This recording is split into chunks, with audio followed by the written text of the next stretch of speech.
welcome back to another Send It Global YouTube video.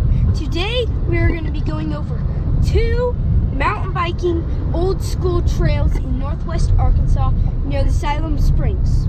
The part of an old school trail that makes it old school is if it's an older trail or it has not been built by a tractor, like the excavator, track loader, dump truck, and stuff like that.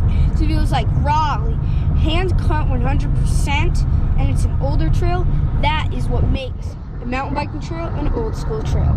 I hope you'll enjoy these 2 trails, Twin Mountains and Lincoln Lake, that you're about to see some of the old school features that I think are awesome on that trail. Well, so about those 2 trails.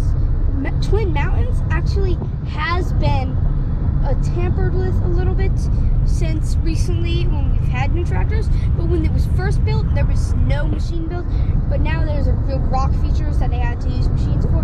But then the Lincoln Lake Trail has not had any stuff like that done to it, and it is 100% hand built.